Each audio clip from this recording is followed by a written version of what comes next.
Yuk dukung dakwah Malang Maji dengan donasi di nomor rekening berikut ini. Jazakumullahu khairan. Assalamualaikum warahmatullahi wabarakatuh.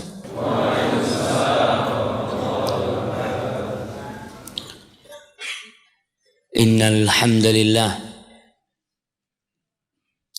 nahmaduhu wa nasta'inuhu wa nastaghfiruh. Sungguh segala puji hanya milik Allah. Hanya Dia yang pantas untuk dipuja dan dipuji. Segala kebaikan yang ada pada diri kita adalah murni karunia Allah. Segala kesuksesan yang dapat kita raih itu juga murni karena kebaikan Allah sama kita. Kita ini berada di kota Batu. Yang kita lihat banyak umat manusia menuju ke Batu. Mereka berbicara Batu itu indah. Pertanyaannya, siapa yang bikin kota Batu? Allah Jalla Jalaluh. Kita tahu tidak sah salat kita. Tidak diterima salat hamba tanpa mengatakan alhamdulillahi rabbil alamin. Hanya Allah yang kita puji. Dan selalu kita memuji Allah. Kepadanya kita minta pertolongan. Karena Dialah Al-Aziz, Al-Qawi, Al-Matin. Dialah yang ala kulli syai'in qadir. Kebanyakan kita bersandar kepada kecerdasannya. Bergantung kepada kehebatan dan kekuatannya. Lupa.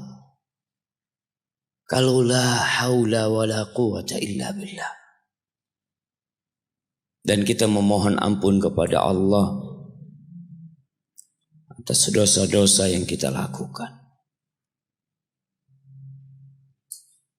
Tiap hari nikmat Allah turun kepada kita.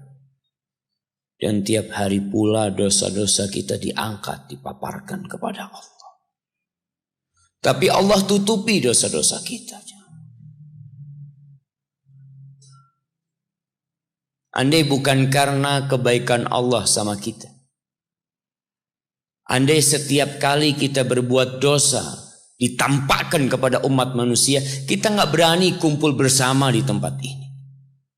Ana pun tidak akan berani duduk di depan antum di sini untuk menyampaikan sesuatu. Kalau Allah bongkar dosa-dosa. Tapi Allah tutupi.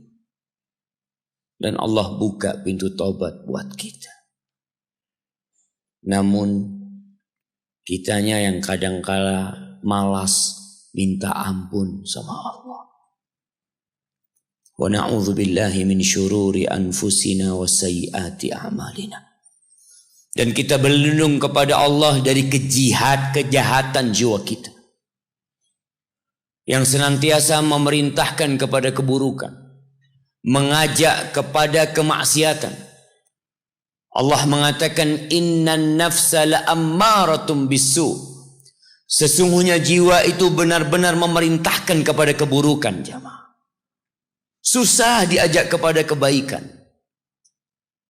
Susah diajak datang ke rumah Allah.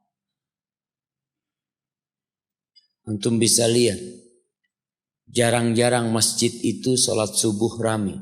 Ini memang tiap subuh seperti ini jamaahnya.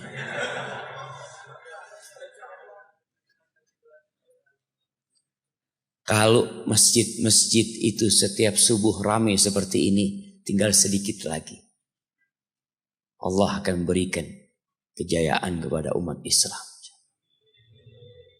Tapi tidak. Mungkin seperti ini sebulan sekali. Allahu Akbar jamaah. Asqalus salati 'alal munafiqin. Kata Nabi SAW, salat yang paling berat buat orang-orang munafik, salatul isya wa salatul fajr. Salat isya dan salat subuh. Kenapa? Karena orang munafik berangkat ke masjid. Berangkat kadang-kadang orang munafik ke masjid. Tapi berat buat dia. Idza qamu ila sholati qamu kusala. Kalau mereka berdiri menuju ke tempat sholat untuk mendirikan sholat, mereka melakukannya dengan penuh kemalasan. Yura'unan nas, mereka riya, hanya pencitraan sholat. Makanya sholat subuh ini berat, dan alhamdulillah kita bisa sholat subuh di masjid. Semoga kita bukan termasuk orang-orang munafiqin. Dan kita berlindung kepada Allah dari dampak buruk amal kita. Apa yang kita kerjakan jamaah. Terkadang kita beranggapan itu baik. Antum akan melihat beberapa hari ke depan umat Islam merayakan tahun baru. Tahun barunya siapa? Tahun baru Masehi. Al-Masih itu dinisbatkan kepada Nabi Isa alaihissalam, yang diklaim anak Tuhan, yang disembah, yang dijadikan sekutu untuk Allah Al-Ahadus Samad. Lalu umat Islam merayakan tahun baru. Memang kata Nabi SAW, la tattabi'unna sanana man kana qablakum. Kalian itu akan mengikuti cara gaya orang-orang sebelum kalian. Kalian akan mengikuti mereka. Hadwal qudzati bil qudza. Shibran bi shibrin wa dhira'an bi dhira'in. Hatta law dakhalu juhra dhabbin la dakhaltum. Kalian itu akan mencontoh mereka, mengikuti mereka. Sama persis, sejengkal-sejengkal yang kalian tiru. Satu dhira'.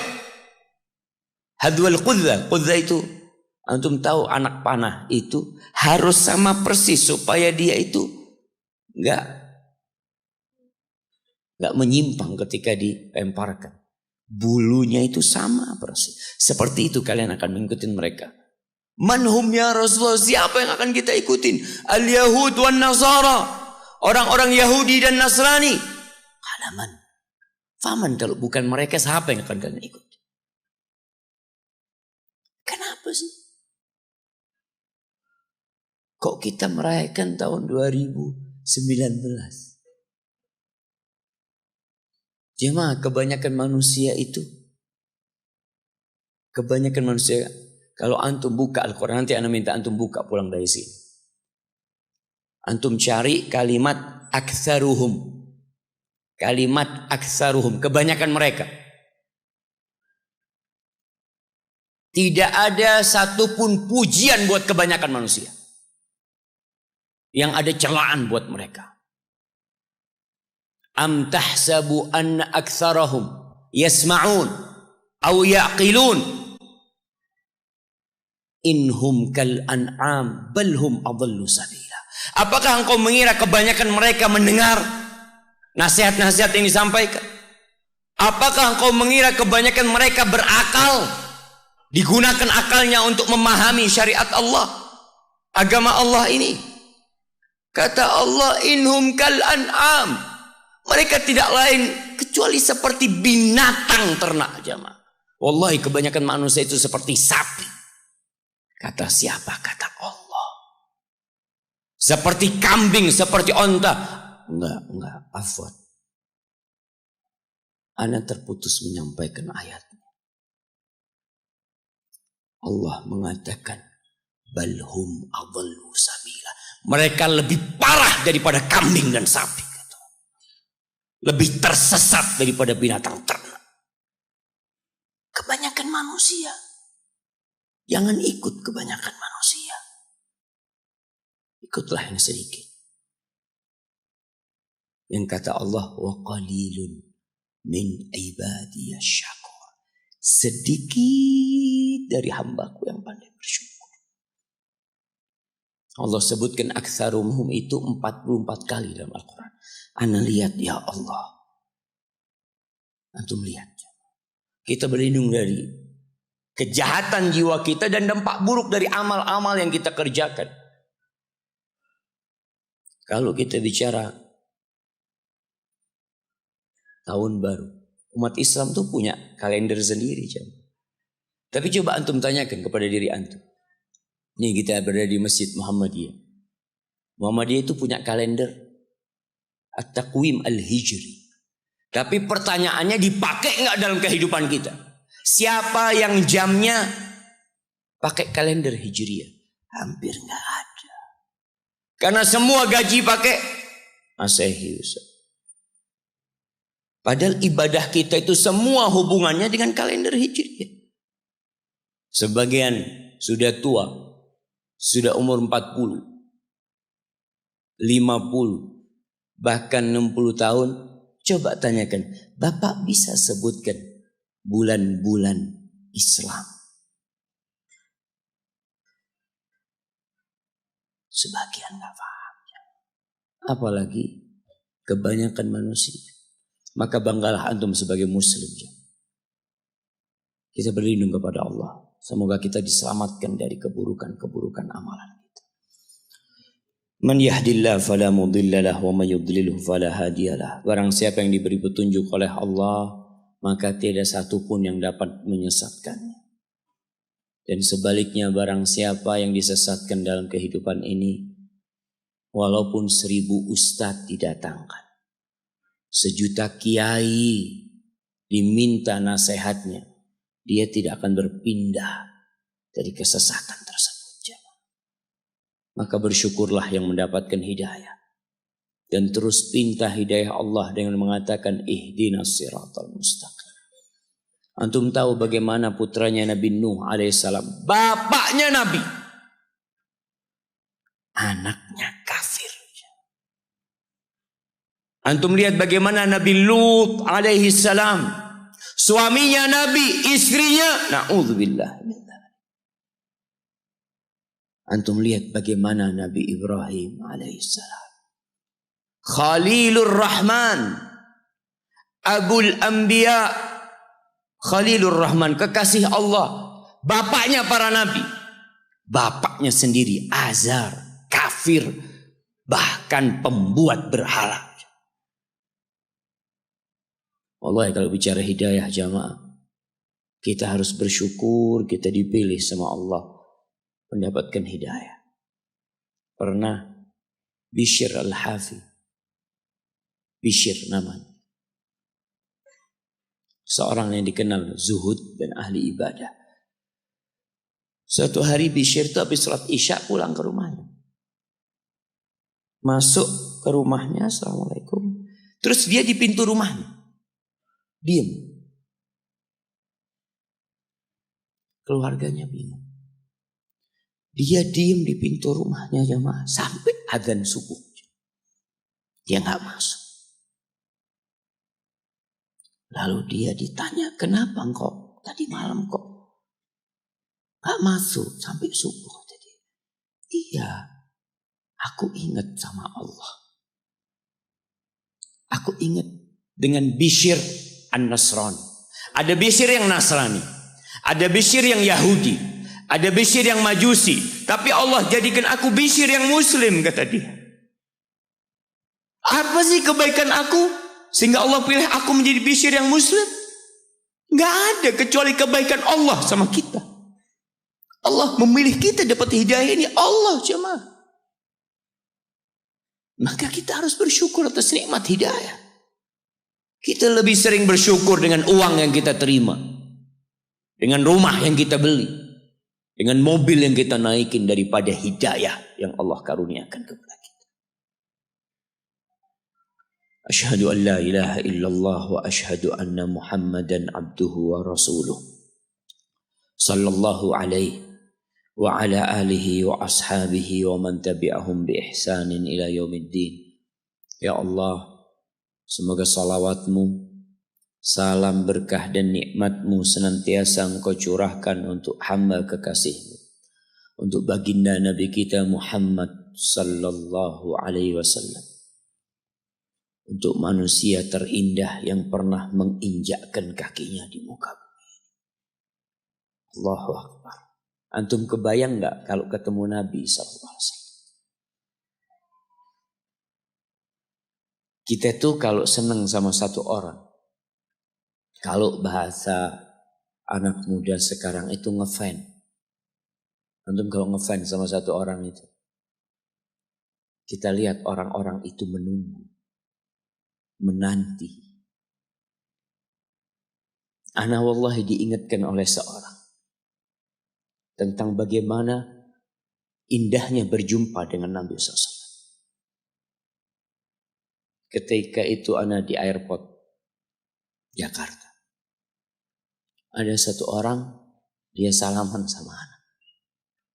Dia menangis.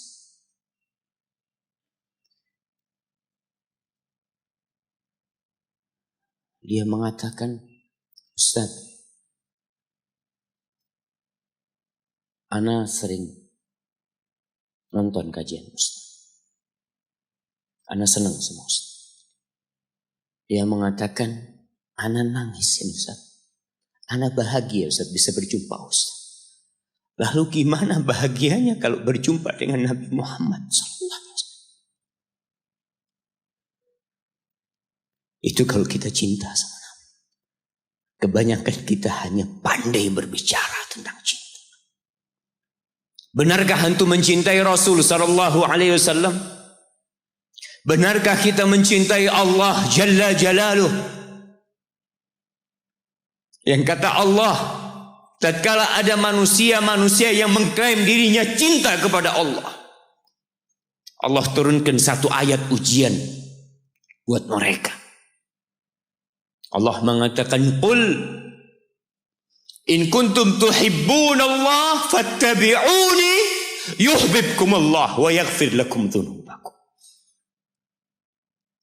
Katakan kepada mereka yang mengaku mencintai Allah, kalau benar cinta kalian kepada Allah, maka ikutin aku, kata Nabi. Ikutin Nabi. Ikutin ajarannya. Ikutin agamanya. Ikutin sunnahnya. Tegakkan syariatnya. Itu kalau engkau ngaku cinta. Allah akan cinta sama kalian. Dan Allah akan mengampuni dosa-dosa kalian. Tapi jemaah, benarkah kita mengikuti Nabi? Sholawat aja jarang. Antum tanya sama diri antum.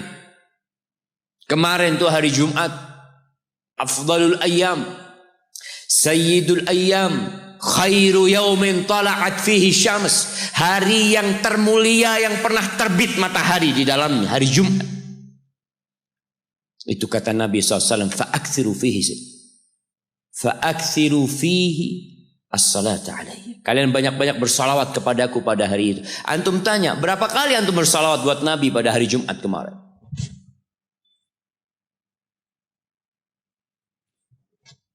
Malu kita jemaah. Yang mengaku followernya Muhammad sallallahu alaihi wasallam. Pengikutnya Nabi Muhammad SAW. Ada sebagian yang mengaku umatnya Muhammad sallallahu alaihi wasallam tapi jadi followernya Ronaldo. Antum jadi followernya orang kafir. Orang pelaku kemaksiatan. Yang punya anak-anak hasil zina. Dan antum agungkan orang itu. Enggak, dia orang hebat. Subhanallah. Apa kehebatan dia sehingga antum ikuti? Antum jangan jadi orang-orang yang kata Allah, ya'lamuna zahiran minal hayatid dunya wa hum 'anil akhirati hum ghafilun. Mereka hanya tahu yang zahir dari kehidupan dunia ini dan lalai dari kehidupan akhirat. Itu antum ikuti. Sama antum seperti mereka. Maka jamaah, banyak-banyaklah bersalawat buat Nabi alaihi salatu wassalam. Nabi sih gak butuh sama salawat antum. Kalau seluruh jamaah Masjid At-Taqwa gak bersalawat, itu tidak akan mengurangi kehormatan Nabi SAW. Kalau seluruh umat Islam di muka bumi ini nggak ada yang bersolawat, Allah itu sudah solawat buat Nabi. Malaikat-malaikat Allah yang jumlahnya tak terhingga, mereka itu solawat buat Nabi. Nabi SAW pernah mengatakan, Attatis sama wa huqqalaha anta'id. Langit itu merintih jemaah, dan pantas langit itu merintih. Kenapa? Ma min maudi'i arba'i asabi. Tidak ada satu tempat di langit seluas 4 jari ini illa wa malakun wadi'un jabhatahu. Kecuali di situ ada malaikat yang meletakkan keningnya. Semuanya berselawat buat Nabi. Innallaha wa malaikatahu yusalluna 'alan nabi. Allahu akbar. Sesungguhnya Allah dan para malaikatnya bersolawat buat Nabi. Allah yang menciptakan surga dan neraka. Allah yang rahmatnya meliputi segala sesuatu itu bersolawat buat Nabi. Lalu Allah panggil kita. Allah katakan, ya ayyuhalladzina amanu sallu alaihi wa sallimu taslima. Allah katakan, wahai orang-orang yang beriman. Yang gak beriman tutup telinganya.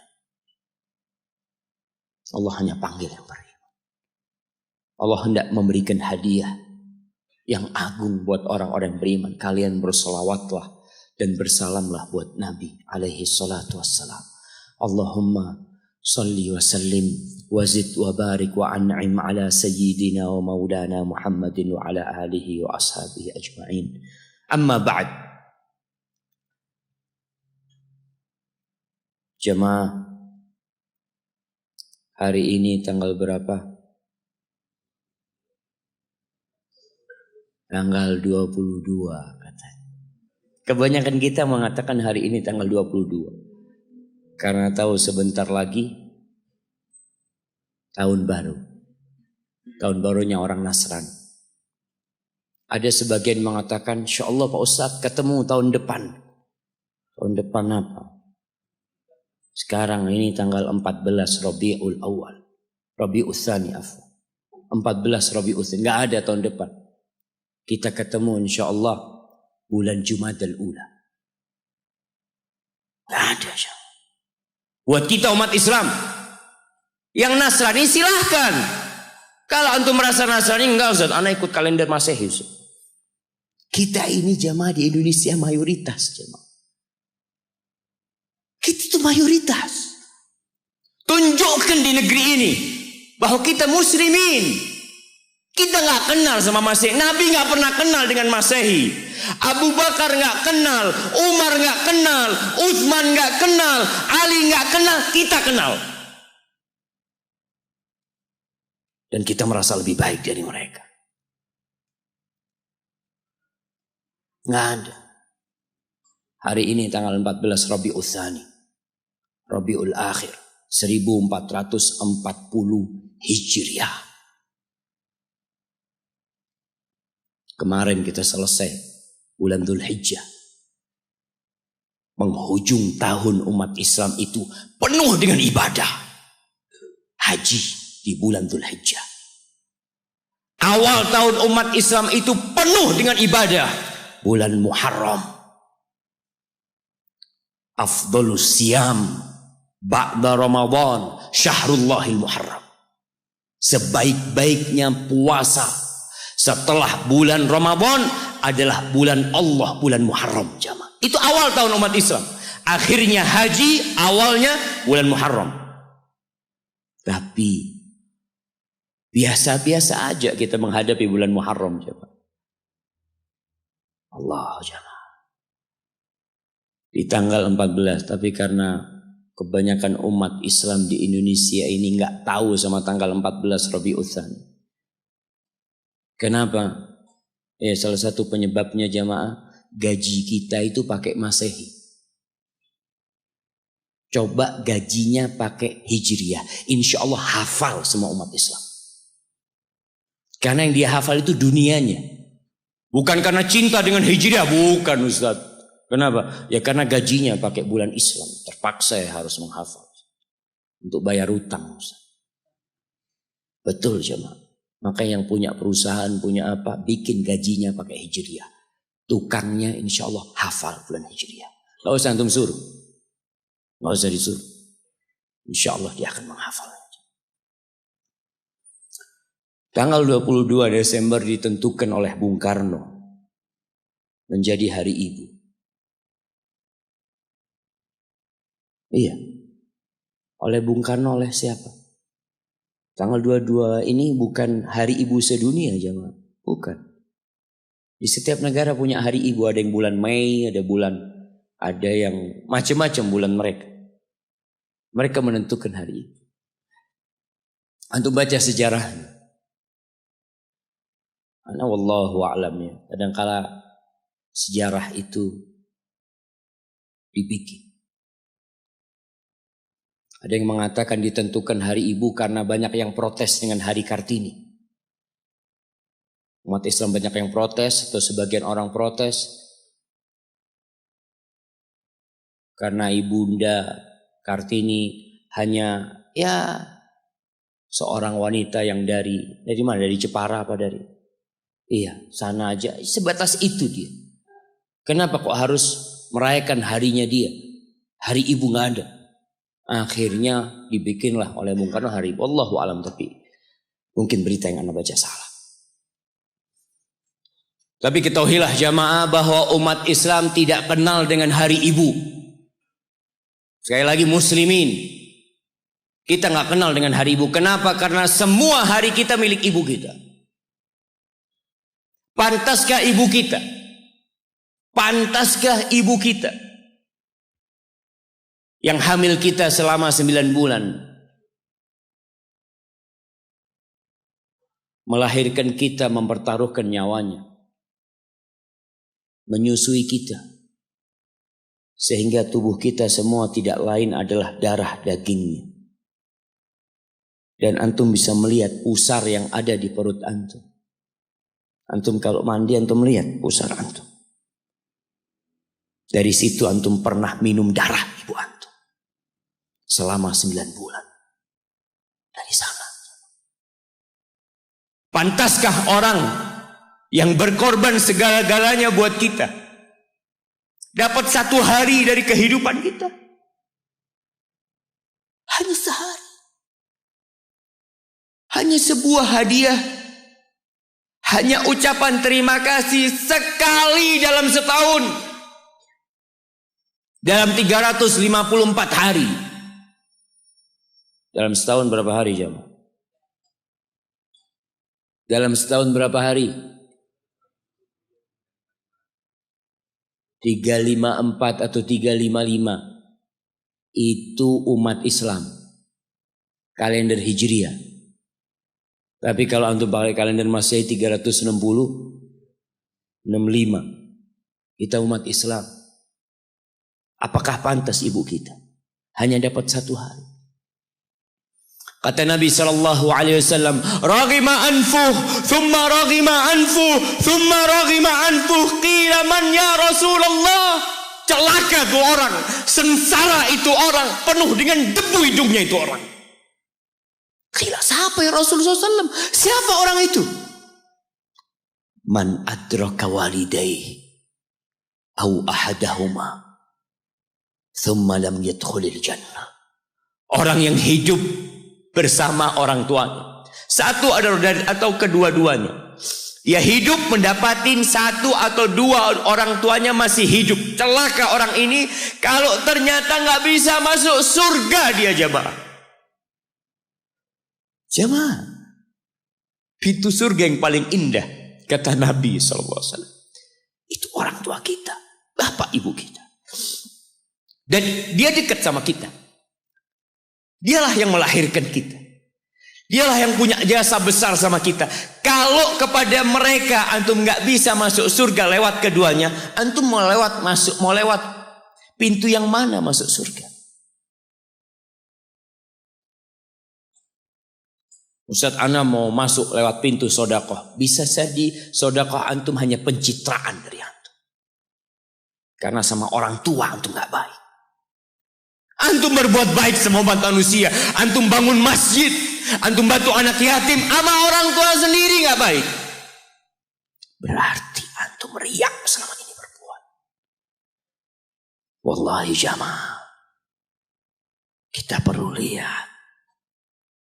Awsatu abwabil jannah. Pernah ada seorang yang bertanya kepada Abu Darda. Dia mengatakan, ya Abu Darda, ibuku nyuruh aku menceraikan istriku. Kata Abu Darda, sami'tu Rasulullah sallallahu alaihi wasallam yaqul. Aku mendengar Rasulullah SAW bersabda, al-walid awsatu abwabil jannah. Orang tua itu pintu surga yang paling indah. Fa in syi'ta fa'adi dzalikal bab aw ihfazhu. Kalau engkau mau, engkau buang itu pintu. Kalau engkau mau, engkau jaga itu pintu. Wallahi jamaah, enggak main-main urusan berbakti sama orang tua. Sebagian umat Islam hidup dengan gaya orang-orang kafir. Memang di barat itu, mungkin nggak semuanya. Itu anak kalau umur 18 tahun itu sudah bebas. Dia mau berbuat apa, orang tuanya tidak bisa intervensi. Makanya kadangkala ya ada umat Islam di sana jamaah. Di Amerika. Anak punya teman dia lagi ziarah ke rumah temannya dari Jamaika. Dia tanya, mana putrimu fulanah kemana? Kata bapaknya, nggak tahu. Sudah mau jadi pelacur, mau jadi penyanyi, mau jadi apa? Orang tua sudah tidak bisa intervensi. Itu dalam kehidupan mereka. Dan mereka juga anak-anak tidak ada kewajiban untuk memberikan nafkah kepada orang tuanya. Dalam budaya mereka selesai sudah. Sehingga banyak di sana panti jompo. Tempat orang tua dititipkan di sana. Kenapa? Karena anaknya udah hanya mengingat ibunya setahun sekali. Mengingat, nggak ada hari bapak, ada hari bapak jamaah. Ada. Belum. Ada hari bapak. Di Indonesia ada. Tanggal berapa? Anak kok nggak pernah dapat hari bapak ya?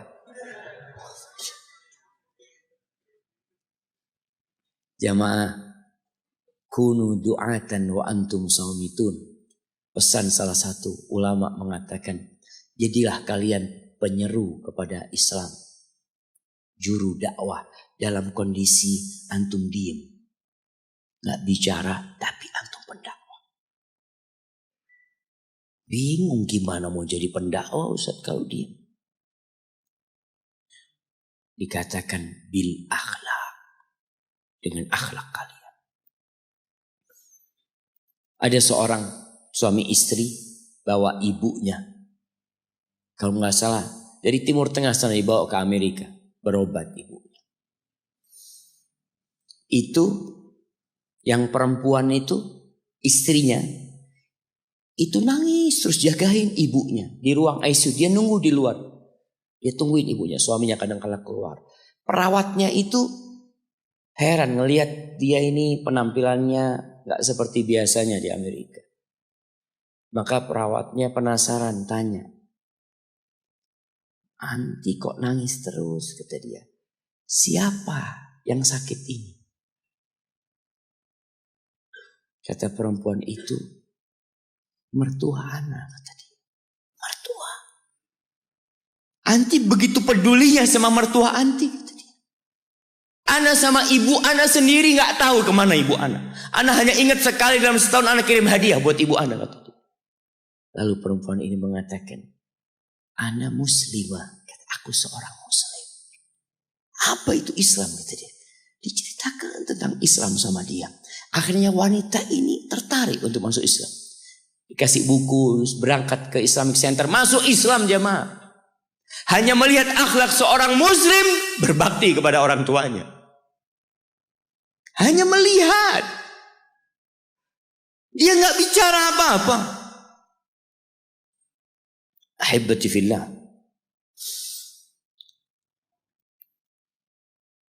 Di surat Al-Ahqaf ayat 15. Surat Al-Ahqaf ayat 15. Nanti dibaca. Karena kita itu disuruh membaca sama Allah. Iqra. Dan alhamdulillah semua bisa bawa Quran. Walaupun tidak dalam mushaf, tapi dalam HP-nya. Itu semua punya. Coba yang punya HP dibuka. Buka HP-nya. Malu kalau ada muslim punya HP, nggak ada aplikasi Al-Quran di dalam. WhatsApp ada, YouTube ada, Facebook ada, game ada. Quran ada. Quran terjemahan. Di mana Pak Ustaz download Quran terjemahan? Subhanallah. Seharusnya pertama antum beli HP yang di download adalah Al-Quran. Allah mengatakan wa wassaynal insana biwalidayhi ihsana. Kata Allah, kami mewasiatkan kepada manusia, memerintahkan kepada manusia agar berbuat baik kepada kedua orang tuanya. Jadi yang nyuruh antum berbuat baik itu bukan paman antum, bukan ustadz, tapi Allah. Allah perintahkan kepada kita untuk berbuat baik sama orang tua. Walaupun orang tua antum kafir. Ada sebagian pertanyaan yang kadang kala datang mengatakan, ustadz, anak ini dibuang sama orang tua anak dulu ustadz.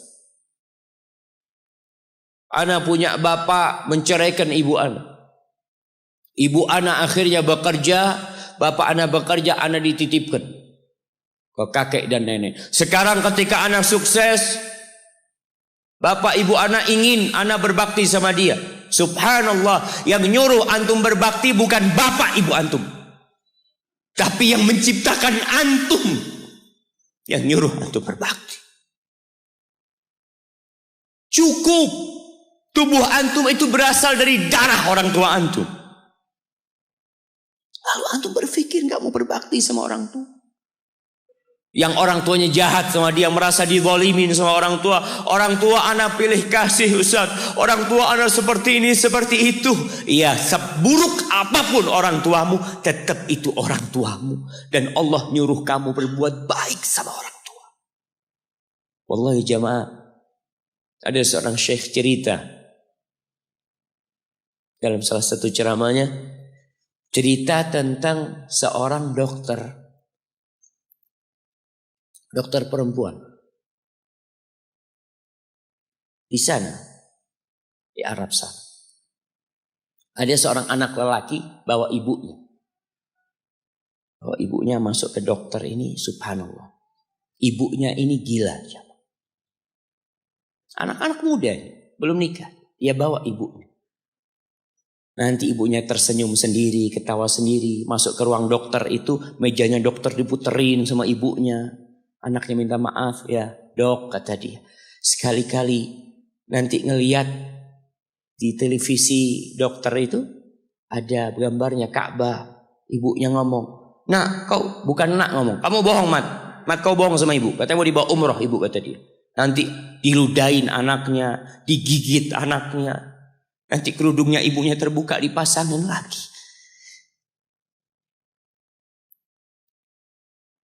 Itu dokter tanya sama anaknya, ini siapa? Ibu anak, kata dia. Sejak kapan dia seperti ini? Sejak lahir. Loh, terus gimana engkau bisa lahir? Iya, sama kakek Ana, ibu Ana dinikahkan. Tapi 10 bulan diceraikan. Ya karena seperti ini Pak. Ana akhir dari rahim ibu Ana. Dan seperti ini kelakuan. Iya kata dia. Engkau berbakti sama dia, kata dia. Dia kan gak kenal sama engkau. Iya, dia gak tahu sama Ana. Tapi Allah tahu kalau dia ibu Ana kan. Allah tahu kalau dia ibu Ana. Ana harus berbakti.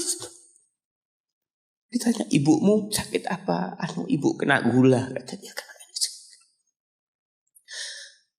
Setelah dikasih resep, itu dokter cerita, pasiennya keluar ditutup pintunya. Dokter ini nangis. Dia mengatakan, Ana sering dengar ceramah tentang birrul walidain. Ana sering mendengarkan tausiah ustaz tentang berbakti kepada orang tua. Tapi Ana baru sekarang melihat kebaktian seorang anak sama orang tuanya. Ibunya gila, dia tetap berbakti. Dan dia mengatakan, iya ibu Ana gak tahu sama Ana. Tapi Allah tahu kalau dia ibu Ana. Dan yang ngasih wasiat supaya kita berbakti sama orang tua itu Allah jemaah. Apapun yang dilakukan orang tua kita.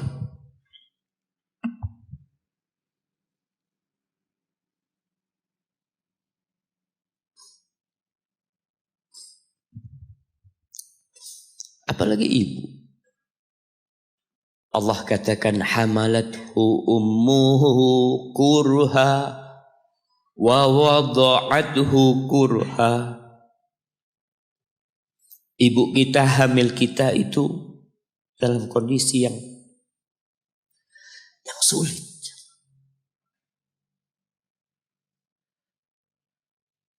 Ada ibu yang harus bed rest demi anaknya lahir. Demi kita lahir, ibu kita itu bed rest. Capek dikit keluar darah. Ada yang harus hamil kita dalam kondisi dia ditinggal sama suami. Dia harus cari nafkah sendiri. Ada yang harus muntah-muntah demi kita. Allah. Lalu kita berdiri buat ibu kita. Capek. Diceritakan seorang. Ya kita semua tahu ceritanya. Tentang 3 orang yang masuk ke dalam gua. Kemudian gua itu tertutup dengan batu yang menggelinding.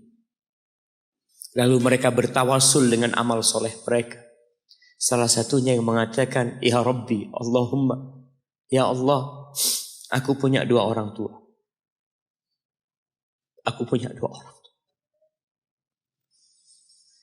Yang aku senantiasa memberikan susu kepada keduanya sebelum keluarga yang lain minum susu. Dia sudah menikah, dia punya istri, punya anak.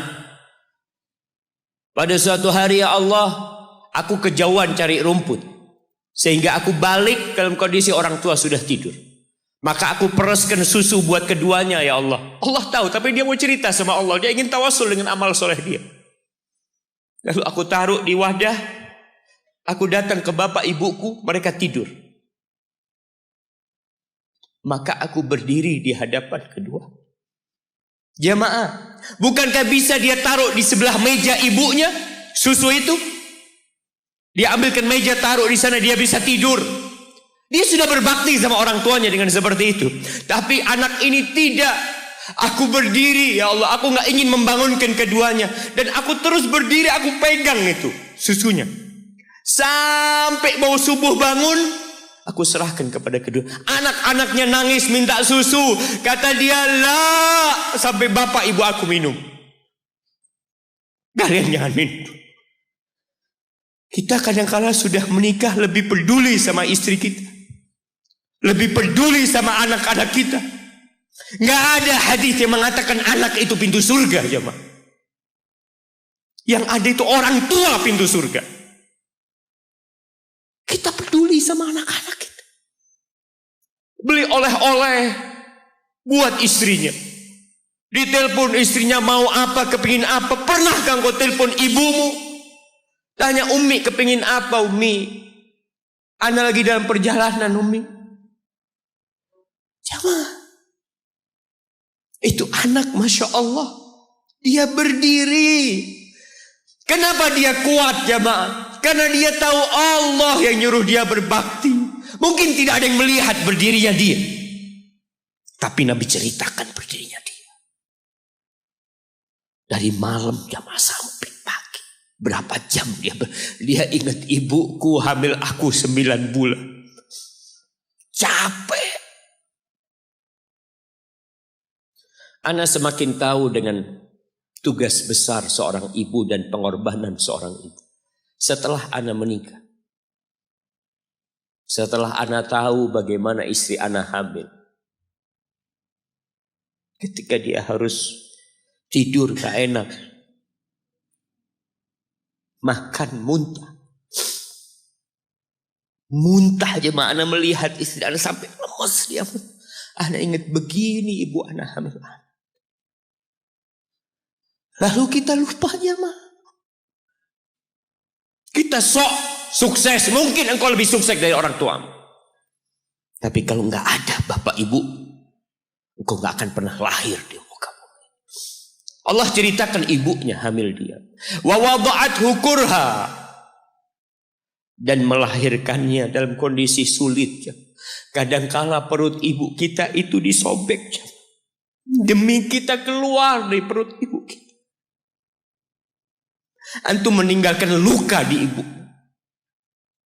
Itu dijahit. Kalau antum anak ketiga, Allahu Akbar. Berapa kali dibelah perut ibu kita coba. Tubuhnya jadi jelek gara-gara kita. Tapi dia gak peduli, yang penting antum lahir dengan selamat.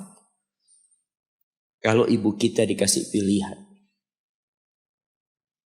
Ini gak bisa diselamatkan dua-dua. Salah satunya akan meninggal dulu. Kira-kira apa kata ibu antum? Iya, gak apa-apa dok, selamatkan bayinya dok. Gak apa-apa dok, biar dia lahir dok. Subhanallah. Berapa banyak ibu yang meninggal dunia ketika dia melahirkan anak. Wa hamluhu wa fisaluhu 30 syahra. Hamilnya dan menyusuinya itu 30 bulan. Artinya bukan ketika antum lahir selesai lelahnya ibu kita. Memang ketika antum lahir dengan selamat, Allahu Akbar. Ibu itu lupa dengan rasa sakit dia 9 bulan. Ibu itu lupa dengan jeritan dia mengeluarkan kita ketika kesakitan. Itu lupa. Dia tersenyum, dia bawa anaknya, ditaruh di dadanya. Allahu Akbar. Kalaupun ada air mata yang menetes, itu air mata kebahagiaan orang tua dengan hadirnya kita di muka bumi ini. Lalu kita bisa berjalan. Kita nggak bisa apa-apa lahirnya. Allah rekam kebaikan ibu kita. Kita disusui sama ibu kita. Berapa bulan?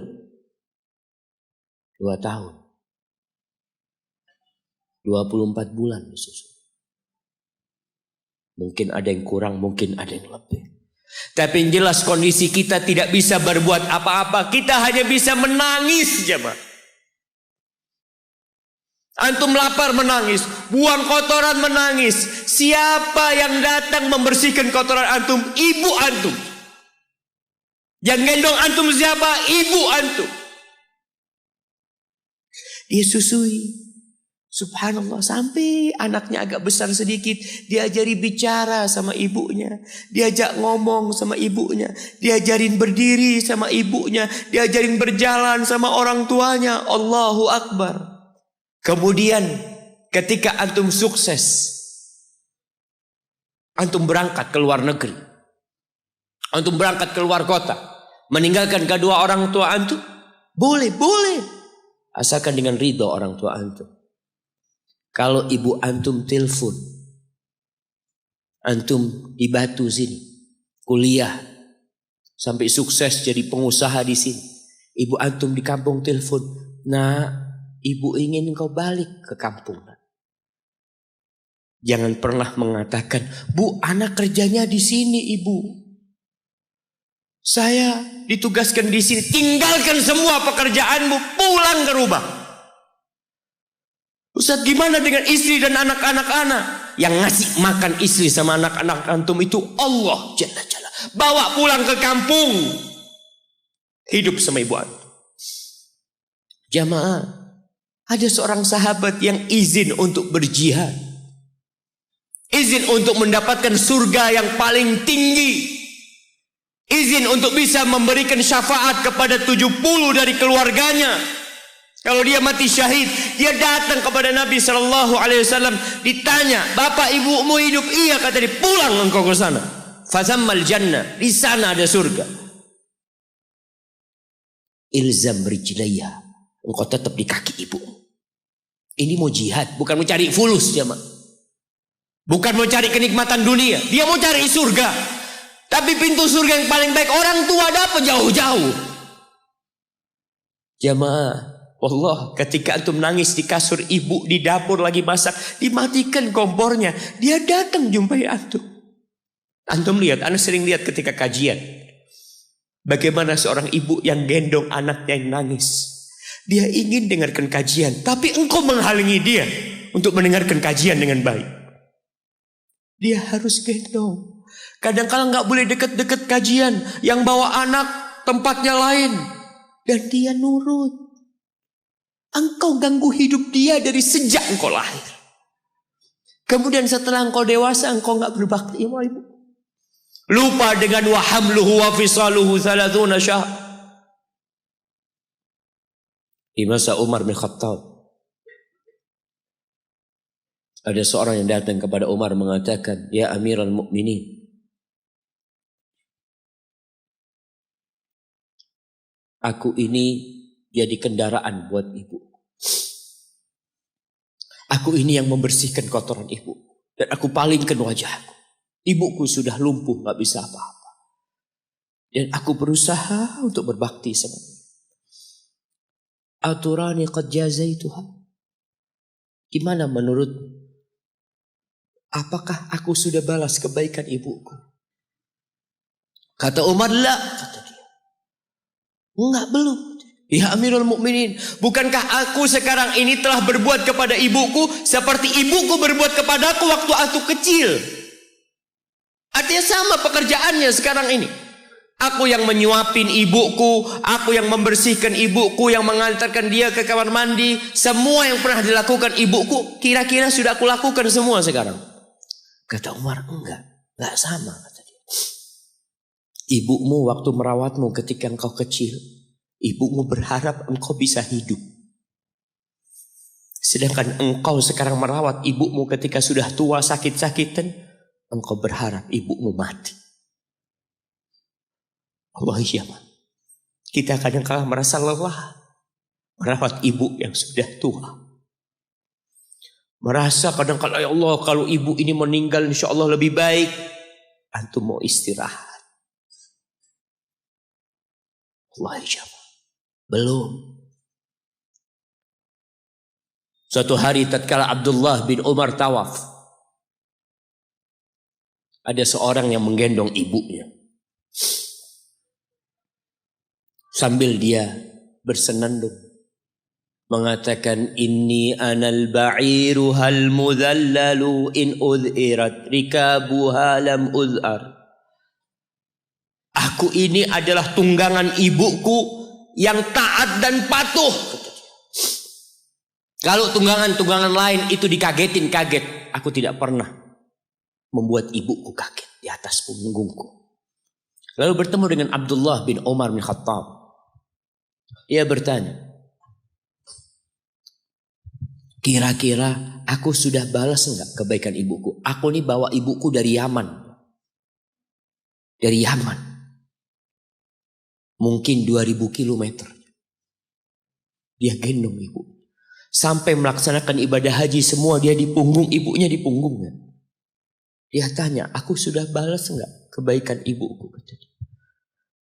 Apa kata Abdullah bin Umar bin Khattab? Wala bitalqatin min talaqat. Rasa sakit ibumu ketika dia mengeluarkanmu, yang ibu itu kesakitan, satu rasa sakitnya belum engkau balas.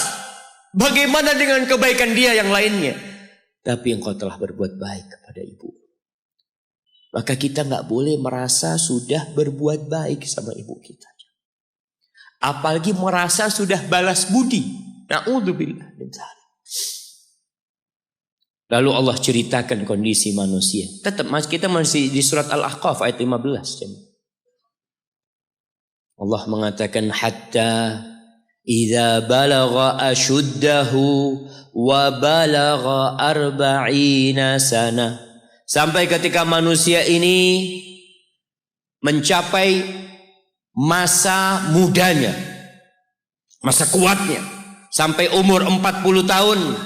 Orang ini berkata, qala rabbi auzi'ni an ashkura ni'mataka allati an'amta alayya wa ala walidayya wa an a'mala salihan tardah wa aslih li fi dhurriyyati inni tubtu ilaika wa inni minal muslimin. Ini doa yang dianjurkan dibaca kalau orang umurnya 40 tahun. Kebanyakan kita 40 tahun juga nggak baca doa ini. Kenapa? Kita kurang peduli dengan ajaran agama kita.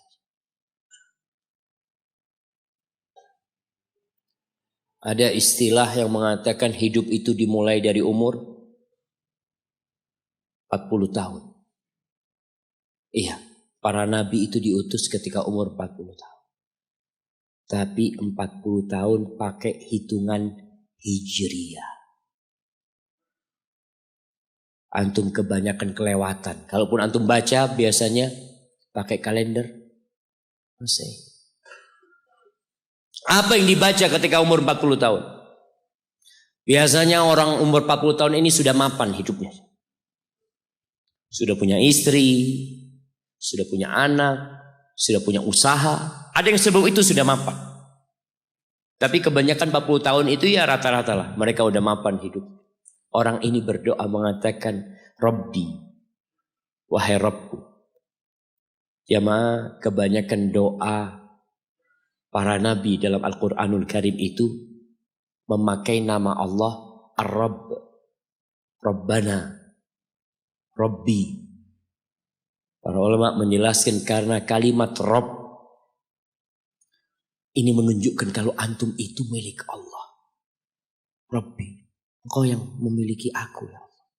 Engkau yang memiliki segala-galanya. Auzi'ni an ashkura ni'mataka allati an'amta alayya. Bantulah hamba ya Allah untuk mensyukuri nikmat yang kau berikan kepada hamba wa ala walidayya, dan kepada kedua orang tua hamba. Ingat dia sama orang tuanya. Ingat. Kebanyakan orang lupa nih, dalam Islam umur 40 tahun harus lebih ingat sama orang tua. Jamaah, kalau antum jenderal bintang 4, kalau antum seorang gubernur, atau seorang raja, atau seorang presiden pun, ketika antum berhadapan sama bapak, ibu antum, pangkat antum tetap anak. Mungkin orang tua antum gak lulus SD. Mungkin gak pernah mengenyam bangku kuliah. Antum mungkin dokter, mungkin profesor.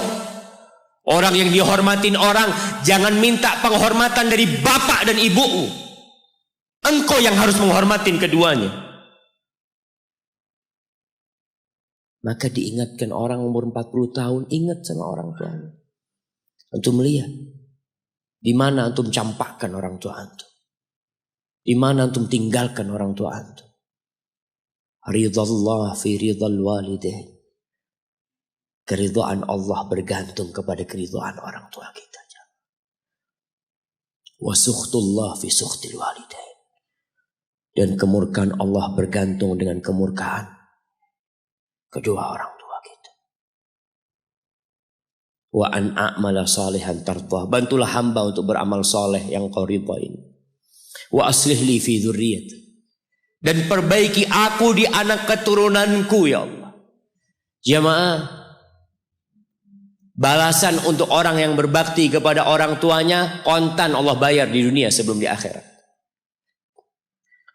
Balasan buat orang yang durhaka sama orang tuanya kontan nih, dibayar di dunia sebelum di akhirat. Ma min dzambin ahaqqu an yu'ajjilallahu lahul uquba fid dunya ma'a ma yudakhiru lahu fil akhirah minal baghi wa qati'atir rahim wa fi riwayah wal uquq. Tidak ada dosa yang lebih pantas untuk dibalas di dunia sebelum di akhirat nanti daripada kezaliman dan kedurhakaan kepada orang tua. Jadi kalau bicara berbakti sama orang tua, itu bukan kita ngasih tahu sama anak kita, "Nak, kamu harus berbakti sama orang tua, nak. Kamu harus seperti ini pada orang tua." Nggak perlu. Anak-anak itu perlu contoh dari bapak dan ibu. Berikan contoh, dia akan berbakti. Ingat seorang anak yang dia tinggal sama bapaknya. Bapaknya tinggal sama dia. Bahasanya bapaknya tinggal sama dia. Berarti bapaknya ikut dia. Bukan dia yang ikut bapak. Sudah tua bapak. Istrinya kurang suka sama bapak. Ya udah tua ngerepotin. Akhirnya istrinya usul. Gimana kalau bapak ditaruh di atap? Jadi rumah itu ada atap, ada kamar biasanya di sana di Arab sana. Akhirnya si suami nurutin istri. Mengatakan, ayah keberatan enggak kalau tinggal di atas? Oh enggak apa-apa nak, yang penting kau seneng nak. Bayangkan.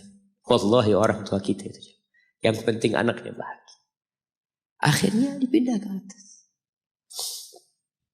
Tiap hari bapaknya ini dikirimin pakai piring dari plastik. Plastik apa seng nggak lupa. Kirimin ke atas makan ya, nanti bajunya dicuci. Pokoknya nggak kumpul sama cucu-cucunya. Seakan-akan diasingkan di sana. Sampai meninggal dunia. Sudah meninggal, selesai. Orang itu kalau orang tua yang meninggal selesai, sudah beban hidup dia. Padahal itu pintu surga yang sudah ditutup buat antum. Maka sebagian ulama ketika ibunya meninggal menangis. Ditanya, kenapa engkau menangis seperti ini? Kata dia, gimana aku tidak menangis? Pintu surga terbaik udah tertutup buat aku, kata dia. Udah selesai. Aku belum berbakti sama dia, dia sudah meninggal. Akhirnya ketika meninggal dikubur, bapak anaknya ini mau bersih-bersih kamar bapaknya. Bersama anak dia. Bersih-bersih, sudah dimasukin kantong hitam ya. Macam-macam. Ketika piring tempat anaknya ini ngirim makanan buat bapaknya. Mungkin cucunya juga ngirim buat bapaknya. Mau dibuang. Kata anaknya, ayah, jangan ayah. Buat aku ayah. Kata dia. Kenapa nak? Buat apa piringnya? Iya ayah. Nanti kalau ayah sudah tua, aku akan pakai ini buat ayah. Anaknya anak kecil gak tahu apa-apa aja. Dia pikir itulah berbakti sama orang tua. Dia ingin mengulangi apa yang dia lihat, dia ingin praktekkan sama bapak. Bukan karena dia ingin durhaka, bukan. Karena dia berpikir itulah kebaktian jemaah. Ketika si anak ini melihat anaknya mengatakan itu, dia nangis dia jemaah. Dia ciumin baju bapaknya yang ada di sana. Selesai sudah jemaah. Selesai. Pintu surga itu sudah ditutup buat antum. Maka gak perlu antum kasih ceramah anak antum tentang berbakti. Antum minta sama Allah, perbaikin di anak keturunanku ya Allah. Iya. Agar mereka berbakti, bermanfaat. Buat kedua orang tuanya, buat negeri ini, buat agamanya. Tapi tidak hanya dengan omongan. Kalau seorang ayah suka duduk sama ibunya, pijetin kaki ibunya. Antum suka ambilin sandal buat bapak antum. Kadangkala kan orang kalau pakai sandal masuk rumah itu sandalnya ngadep ke rumah. Antum suka belokin. Antum keluar dari masjid sandal bapak antum lurusin. Antum gak usah suruh anak antum melakukan itu sama antum. Dia akan lakukan itu sendiri. Birrul walidain, berbakti kepada ibu khusus. Itu bukan ceramah yang disampaikan. Bukan pidato yang disampaikan oleh seorang orator. Enggak. Tapi sesuatu yang kita praktekkan dalam kehidupan. Inni tubtu ilaika wa inni minal muslimin. Ya Allah, aku taubat ya Allah. Aku mohon ampun kepadamu. Aku termasuk orang-orang yang berserah diri kepada. Jamaah, man ahqun nas bi husni sahabat. Siapakah manusia yang paling pantas mendapatkan kedekatan kita sama dia? Sahabati. Bukan hanya servis dari kita, tapi pendampingan dari kita. Kita lebih sering duduk sama sahib-sahib kita. Ini ketika sahabat bertanya, siapa ya Rasul sallallahu alaihi wasallam? Qala ummuk, ibumu. Qultu thumma man? Setelah ibu siapa? Ummuka, ibumu lagi. Qultu thumma man ya Rasulullah? Iya, aku tahu ibu. Kemudian ibumu lagi. Qultu thumma man? Thumma abuk, baru bapakmu, baru orang yang dekat lainnya. Bayangkan Rasulullah sallallahu alaihi wasallam ya, sampaikan ini kepada ya aktivis gender yang mengharapkan persamaan lelaki dengan wanita. Di dalam agama kita wanita diletakkan 3 kali di atas laki-laki dalam kebaktian. Bukan sama bapak, tidak. Maka bapak jangan pernah iri ketika melihat anaknya lebih cinta sama ibunya, lebih berbakti sama ibunya, karena itu syariat Allah Jalla Jalaluh. Iya, kita tetap berbakti sama bapak kita. Tapi ibu kita, kenapa kok ibu 3 kali? Bapak tidak ikut hamil. Rasa lelah ibu tidak pernah dirasakan bapak. Bapak tidak ikut melahirkan. Dia tidak pernah merasakan rasa sakit melahirkan. Bapak tidak pernah menyusuin. 3 ini pekerjaan ibu. Sehingga ibu dikasih tempat yang lebih tinggi. Bihusni sahabati. Dengan pendampingan kita. Dengan kebaikan kita. Ibu kita. Maka berusaha jamaah untuk sering-sering kumpul sama ibunya. Tadi kalau antum keluar kota, Masya Allah jamaah, anda bertemu dengan seorang lelaki yang sudah tua dia. Hampir 60-an. Ketemu di pesawat dari Jember ke Surabaya. Dia datang, dia cium tangan anak ngomong, afwan kata dia. Anak yang lebih pantas cium tangan antum, anak ngomong. Dia cerita, Ustaz. Anak itu sering dengar ceramah Ustaz, tapi nggak peduli. Sampai suatu hari, anak dapat kiriman video tentang berbakti sama ibu. Anak punya ibu sudah 70 tahun Ustaz, ada di Jember. Anak kejar di Jakarta. Anak ingin ibu ke Jakarta, ibu nggak tahan, ibu minta di Jember. Anak minta ridhonya, ibu ridho, anak tetap kerja di Jakarta. Anak dulu pulang Ustaz, ya kalau ada acara, ada yang menikah, Idul Fitri, Idul Adha pulang. Tapi sekarang sejak anak mendengar ceramah Ustaz tentang berbakti sama ibu, anak sebulan 3 kali pulang ke Jember Ustaz. Duit bisa dicari, tapi ibu kalau mati, antum akan menyesal. Antum gak bakal ketemu lagi. Akan datang satu saat antum hanya ingin melihat wajah ibu antum. Gak ada lagi. 3 kali dia jamaah. Jangan takut duit antum habis untuk berbakti sama ibu. Jangan berpikir kalau uang untuk beli tiket terus Ustaz habis. Ya Allah, antum gak percaya sama Allah. Rasul sallallahu alaihi wasallam mengatakan, man ahabba ayyubsata lahu fi rizqih wa yunsa lahu fi athari falyasil rahimah.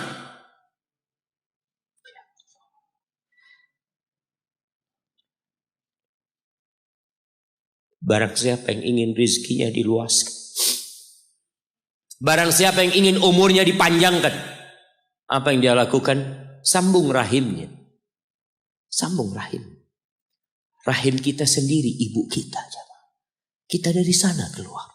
Itu yang paling berhak mendapatkan kebaktian kita. Antum jangan takut kehabisan waktu. Ketika antum berbakti sama orang tua, Allah berkahin waktu antum. Jangan takut duit antum habis, Allah lipat gandakan apa yang antum keluarkan. Tapi kadang-kala kita nggak yakin. Kita berpikir hitung-hitungan, aduh anak kalau ngasih orang tua berangkat pulang berapa, kalau dihitung aduh nggak masuk Ustaz hitungannya. Antum biarkan malaikat yang itu. Kiraman katibin ya'lamuna ma taf'alun. Allah tuh punya malaikat-malaikat mulia yang tugasnya mencatat. Dia tahu dengan apa yang antum kerjakan. Biarkan mereka yang mencatat. Biarkan mereka yang menghitung. Wallahi jamaah, kita tuh disuruh dekat sama orang tua kita. Apalagi kalau orang tua kita minta. Kalau enggak, ya mungkin dia ridho jauh. Tapi jangan dipikir dia suka antum jauh dari dia. Maka sebagai bentuk kebaktian anak, tetaplah antum dekat sama orang tua. Yang terakhir, di surah Luqman, ketika Allah mewasiatkan agar kita berbakti sama orang tua kita.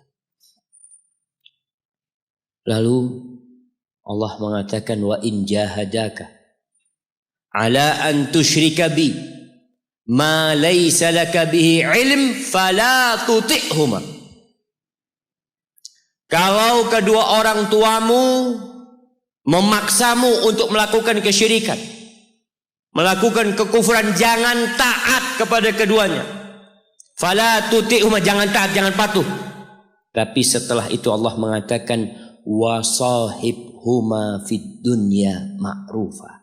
Sahibhuma, jadikan orang tua antum sahib antum. Temanin dia, jangan ditinggal. Kebanyakan di antara kita berkata, Ustaz, abah ana belum dapat hidayah, ibu ana belum dapat hidayah. Pertanyaannya, antum hidup di mana? Ibu antum hidup di mana? Anak hidup di Jakarta, ibu anak hidup di kampung, orang tua anak hidup di kampung, antum setahun kali pulang. Kata Allah, sahibhuma fid dunya ma'rufa. Ini yang kafir. Temanin keduanya dalam kondisi penuh dengan kebaikan. Haibati fillah, sekali lagi anak sampaikan bahwasanya kebaktian kepada orang tua itu memiliki kedudukan yang tinggi setelah bertauhid kepada Allah. Wa qadha rabbuka alla ta'budu illa iyyah wa bil walidain ihsana imma yablughanna 'indaka al-kibara ahaduhuma aw kilahuma fala taqul lahumā uffin wa la tanharhuma wa qul lahumā qawlan karīma. Antum baca nanti surat Al-Isra ayat 23. Antum baca, jangan cuma dengar, baca tafsirnya.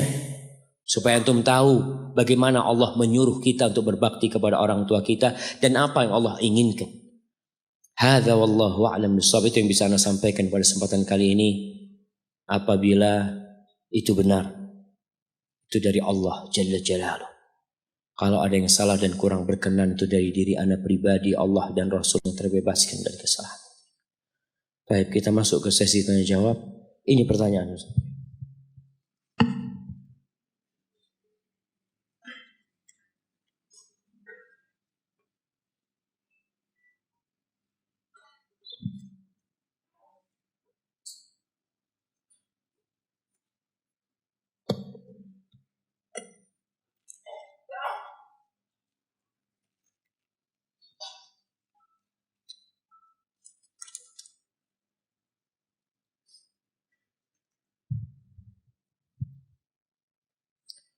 Bagaimana sikap seorang istri yang suaminya sudah mengenal manhaj salaf, tapi ibunya si istri menginginkan anaknya berislam yang biasa-biasa saja seperti kebanyakan orang. Jika istri mengikuti suaminya, bapak ibunya membenci anaknya. Jamaah, kita ini Islam jangan yang aneh-aneh lah. Jangan yang biasa-biasa aja. Gimana Islam? Islam yang standar. Islam itu ada standarnya. Jangan dikurangin, jangan ditambahin. Yang berlebih-lebihan menyimpang. Yang kurang juga menyimpang. Terus gimana Islamnya? Itu sudah seperti Islamnya Rasulullah SAW. Pada waktu itu, di surat Al-Baqarah, ketika Allah menceritakan tentang orang-orang munafikin. Orang munafik itu ada jemaah yang sholat di belakang Nabi. Jadi makmumnya Nabi SAW. Munafik jadi makmumnya Nabi. Jangan dipikir yang hadir di masjid ini semuanya Islam beneran jemaah. Di masjid Nabi aja pentolan orang-orang munafikin ada. Wa idza qila lahum aminu kama amanan nas. Apabila dikatakan kepada mereka berimanlah kalian seperti berimannya manusia, itu biasa-biasa aja lah. Seperti berimannya para sahabat Nabi. Gak usah neko-neko Islamnya. Aminu kama amanan nas. Siapa manusia yang ada pada waktu itu? Para sahabat Nabi. Apa kata orang-orang munafikin? Qalu anu'minu kama amanas sufaha. Apakah kita mau beriman seperti berimannya orang-orang tolol?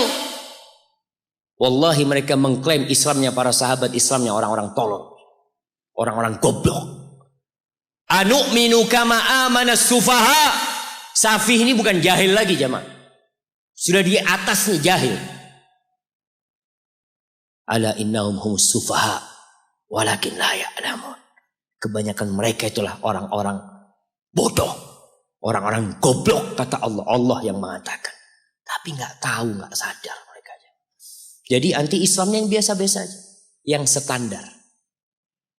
Standarnya qala Allah, qala Rasul, yang diamalkan sama sahabat Nabi, selesai. Jangan ditambahin, jangan dikurangi. Bagaimana sekarang menyikapin orang tua? Bagi para orang tua yang telah menikahkan putrinya, jangan intervensi di rumah tangga putrinya. Ketika orang tua menikahkan putrinya, dia jabat tangan menantunya, calon menantunya. Lalu dia bersyahadat, lalu dia bertahmid memuji Allah, lalu mengatakan, ya fulan ibn fulan, uzawwijuka ala ma amarallahu bihi min imsakin bima'rufin aw tasrihim bi ihsan. Ya fulan bin fulan zawwajtuka wa ankahtuka binti fulana bimahar 100,000 rupiah halan. Ketika orang tua mengatakan itu, lalu menantunya menyambut qabiltu, selesai sudah. Ada peralihan tanggung jawab. Engkau serahkan putrimu kepada dia. Surga dan neraka itu perempuan di suaminya sekarang. Rasulullah SAW mengatakan kepada seorang sahabat wanita ketika datang ke rumahnya, lalu ditanya, adzatu zaujin anti? Apakah kamu punya suami? Iya ya Rasulullah SAW. Gimana sikapmu kepada suamimu? La aluhu illa ma'ajiz. Aku tidak pernah tidak melayani dia kecuali yang aku tidak mampu. Lalu Nabi SAW mengatakan, unduri aina anti lahu, fa innama huwa jannatuki au naruki. Engkau lihat bagaimana sikapmu kepada istrimu. Dia itu kepada suamimu. Bagaimana sikapmu kepada suamimu. Dia itu surgamu atau nerakamu. Jadi seorang wanita setelah menikah tetap wajib berbakti kepada orang tuanya dengan batasan-batasan. Kenapa kok ada batasannya? Karena dia sudah jadi istri orang. Yang dia tidak boleh keluar rumah kecuali izin sama suaminya, bukan sama bapak atau ibu. Kalau ibunya bilang, nah ibu kepingin kamu di sini, apakah antum bisa keluar tanpa izin suami? Nggak bisa perempuan. Katakan, iya ibu, ana mau izin sama suami. Mudah-mudahan boleh ibu. Merayu suaminya ketika nggak boleh karena suami ada acara, telepon ibunya, ibu mohon maaf ibu, nggak bisa ibu. Bapaknya ambil telepon. Nah, kamu kok jadi anak durhaka sekarang setelah menikah? Sampaikan kepada ayah, bukankah ayah yang nyerahkan aku sama dia? Ayah yang nyerahkan aku sama dia. Ayah yang ngawinkan aku sama dia. Kalau orang tua tidak ingin itu anak nurut sama suaminya, jangan pernah dinikahkan putrinya. Taruh di rumahnya. Tapi ketika engkau nikahkan, Kesian itu anak perempuan kalau ada dua pemimpin. Dia harus taat sama bapak, taat sama suami. Bagaimana hidup dia? Kalau taat sama bapaknya dimarahin sama suaminya, taat sama suaminya dimarahin sama bapaknya. Maka dalam Islam seorang wanita yang sudah menikah, dia wajib taat sama suaminya. Sama bapaknya, dia taat selama tidak bertentangan dengan perintah suaminya. Dia minta izin, nggak bisa seenak. Kadangkala orang tua ketika anaknya menikah sama suaminya disuruh berhenti kerja. Sudah ngomong, "Dek, udah ya, gak usah kerja. Aku yang akan jadi tulang punggung keluarga. Aku harap engkau ngurusin rumah dan anak-anak." Bapaknya marah. Mengatakan, enggak boleh berhenti kerja. Ya Allah, seharusnya engkau tidak nikahkan itu perempuan. Taruh di rumahnya, suruh kerja. Tapi ketika engkau sudah nikahkan, dia punya kehidupan sendiri. Dia punya suami. Dia punya anak-anak. Maka pedulilah jemaah dengan masalah ini. Jadi Islamnya yang biasa-biasa aja. Jangan berlebihan kemudian menjadi radikal.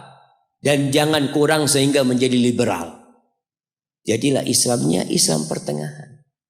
Pertengahan itu ya Islamnya Nabi SAW. Jangan merasa Islam Indonesia lebih baik dari Islamnya Nabi. Oh, kita punya Islam model baru, Ustaz, lebih bagus dari Islam yang ada di Arab. Yang ada di Arab itu Nabi loh. Yang ada di Arab itu Abu Bakar, Umar, Utsman, Ali. Jangan merasa lebih baik. Oh, Islam di tempat kita lebih santun. Lebih santun Nabi daripada kita. Allah tahu di mana nabinya diutus. Bukan dari orang Indonesia. Dari orang Arab sana. Allahu a'lamu haitsu yaj'al risalata. Kita nggak usah neko-neko, Islamnya biasa-biasa aja. Biasa-biasa aja. Nggak usah Islam Malang, Islam Jawa, Islam Sumatera, jadi Islam Nusantara nantinya. Jadilah Islam biasa, Islam biasa. Kita ini satu saudara, jangan mau dikecilkan umat Islam. Kita ini sama Islam Australia sama. Sama Islam yang ada di Amerika sama. Sama Islam yang ada di Afrika sama, mereka satu saudara. Dan Islam kita adalah Islamnya Rasulullah SAW. Islamnya para sahabat Nabi. Cukuplah. Gak usah embel-embel itu sehingga mengkotakkan umat Islam. Walaupun Ustaz ini ada mungkin salah paham Ustaz. Iyalah, kita Islamnya Islam yang biasa-biasa. Maka kalau anti tanya sama orang tua, iya ibu aku mau Islam yang biasa-biasa. Ketika ditanya, antum kok sekarang pakai jilbab panjang? Iya, biasanya istri Nabi pakai kayak gini. Iya, sampaikan biasa, ini nggak aneh bu, ini biasa. Kalau bicara kebanyakan manusia jamaah, Allahu Akbar. Di beberapa tempat itu, terus terang jamaah, di beberapa kampung yang aneh itu sedih. Sampai pernah satu teman berangkat ke ustadz yang ada di sana. Ada pesantren dekat sungai. Itu jamaah masyarakat kampung kalau mandi di sungai telanjang. Biasa. Mau ikut Islam yang biasa kayak gitu. Itu datang teman ini ke ustadznya. Ustadz, bukankah ini sesuatu yang dibenci sama Allah? Ustadznya tahulah ilmunya. Atau iya, memang gak boleh sebenarnya. Tapi ya gimana, udah biasa orang-orang kayak gitu. Oh, kalau biasa dibiarkan. Itu yang terjadi, rusak agama Allah ini akhirnya jamaah. Barakallahu fikum. Dan anti hafal, anti tetap berbakti sama orang tua. Mohon maaf sama orang tua. Orang tua benci gak apa-apa. Yang penting Allah ridho. Yang penting Allah ridho. Kalau urusan agama kan tadi gak boleh kita taat sama orang tua dalam kemaksiatan. Ustadz, saya memiliki orang tua yang sudah broken home. Dan ibu saya seorang mu'allaf. Tetapi sekarang murtad. Bagaimana cara saya mendakwain beliau untuk kembali ke agama Islam? Wallahi jamaah, kita tahu diperbolehkan menikah dengan wanita ahlul kitab. Walaupun dia gak masuk Islam. Tapi kewajiban suami tatkala itu besar. Dia punya kewajiban mendakwain Islam kepada istrinya, menjaga anak-anaknya juga. Dan ada orang-orang yang masuk Islam hanya karena menikah. Artinya dia itu gak yakin Islam sebagai agama yang benar. Sehingga tatkala dia cerai, akhirnya kembali kepada agamanya. Dan na'udzubillah, hati-hati dengan media. Ana baca media, ada banyak yang merusak hati. Ada fulana murtad, kemudian dia bangga menjadi seorang murtad. Na'udzubillah min dzalik. Dan ini media banyak setan. Ingin menampilkan yang buruk menjadi indah, yang dusta menjadi jujur. Itu media. Maka sekarang tugas antum ketika ibu antum murtad, antum harus tetap berbakti. Caranya gimana? Wasahibhuma. Ingat, sahibhuma. Di sini antum harus dekat sama ibu, harus menemani ibu. Soalnya kalau jarang-jarang ketemu ibu susah. Tapi kalau bisa tinggal dekat sama ibu, tiap hari ketemu sama ibunya. Tunjukkan keindahan Islam. Sampaikan kepada ibunya tentang agama Allah ini. Abu Hurairah itu punya ibu yang Nasrani. Ibunya Abu Hurairah Nasrani. Ikut hijrah ke Madinah. Hidup bersama Abu Hurairah. Itu subhanallah, di rumah kelakuan ibunya na'udzubillah min dzalik. Suka mencaci Nabi Muhammad sallallahu alaihi wasallam. Tapi Abu Hurairah dengan akhlaknya dia terus berbuat baik. Disakiti sama ibunya. Dia datang kepada Nabi SAW. Nabi berpesan tetap berbakti sama ibumu. Sampai suatu hari dia mendengarkan kata-kata yang buruk dari ibunya. Nggak tahan Abu Hurairah ini. Kata-kata buruk mencela Nabi Muhammad SAW. Abu Hurairah keluar dari rumahnya. Dia datang menjumpai Nabi SAW. Ya Rasulullah, ud'ullaha li ummi Abi Hurairah. Wahai Rasul, doakan buat ibunya Abu Hurairah. Nabi angkat tangan mengatakan, Allahumma hdi umma Abi Hurairah. Allahumma hdi umma Abi Hurairah. Allahumma hdi umma Abi Hurairah. Ya Allah, berikan hidayah kepada ibunya Abu Hurairah. Abu Hurairah pulang. Ketika dia ketuk pintu mau masuk rumah, kata ibunya, ala rislik, tunggu dulu. Tunggu dulu. Ibunya lagi mandi. Selesai mandi, dibukakan oleh ibunya. Abu Hurairah masuk. Ibunya mengatakan, asyhadu an la ilaha illallah wa asyhadu anna Muhammad Rasulullah. Antum melihat bagaimana dahsyatnya doa.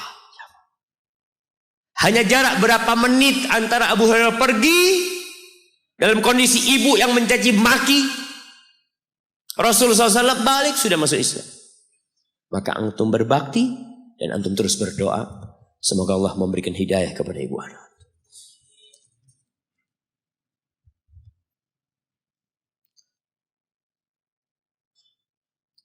Bagaimana dengan ortu yang menyuruh anak-anaknya untuk pulang kampung semua?